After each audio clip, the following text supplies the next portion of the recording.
And it struck me, I mean, I think they're probably quite superficial comparisons, but there are parallels to be made between Alan Turing, as he's written here, and your sort of Sherlock Holmes, and certainly when he says politics isn't really my area. He has blind spots, bless him, I guess, like Sherlock does. But no, I think, the only cross section is that they're very smart men. I think, yes, there are times when he's belligerent, but he's and I suppose like Sherlock in a way, he's humanized into a position where he realizes he's only going to be at his best if he works with people rather than against them on his own. So that's part of the journey. But ultimately, Sherlock is someone who is sort of devastating in his intelligence, in the sense that he's a sociopath and doesn't care. He has very low empathy skills. He doesn't care about anybody else, and Alan Turing really does.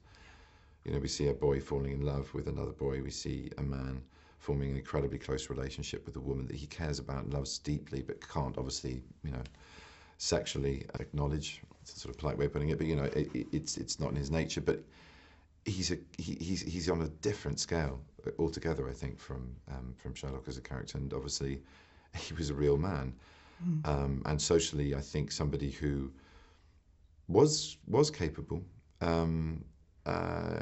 Despite some moments in the film where we show him making transitions in groups and with other people working in different ways. But what I'm trying to say is I think, he's infinitely more polite and understanding, and ultimately, a real hero and a quiet hero. That's the most important distinction. There's no soapboxing with him. He doesn't want to, he's not an extrovert like Sherlock, I think he is. There's a huge level of bravura and kind of showing off that goes with Sherlock's skills, and Alan, like a lot of the men and women working at Bletchley, was quiet, stoic, secretive, both in his sexual life but also in his work and what he achieved, as well as the other men and women at Bletchley Park. So, I mean, this is, I guess, a film about many things, but it's about sort of the outsider and the idea that people on the fringes can sort of change things the most in a way. Absolutely. Is that an idea that sort of appealed to you?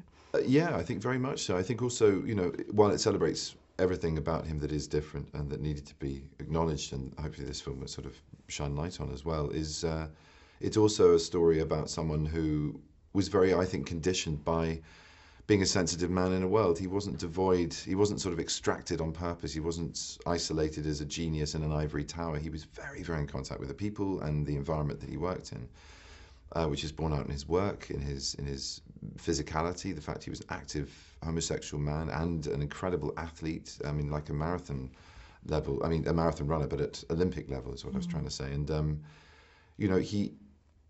those are things that put him in a bracket with a lot of other people. And I think what was he thought in a way which was extraordinary, which was incredibly lateral, and especially when it came to language, incredibly literal.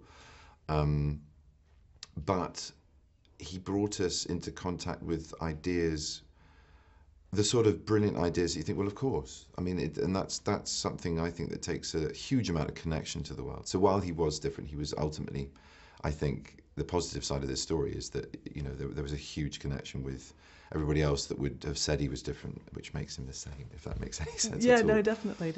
I just had to ask you about Hamlet. I think you said once that you'd been offered the role at school and you kind of didn't want to take it because you worried you'd get obsessed with it, or something along those lines. It was A-level year, really. That was it. Yeah, I was really doing see. 4 A-levels, and I had to even drop one, so I knew it was taking on way too much because it would have been in the summer term. But You're getting obsessed now? I'm very excited. Yeah.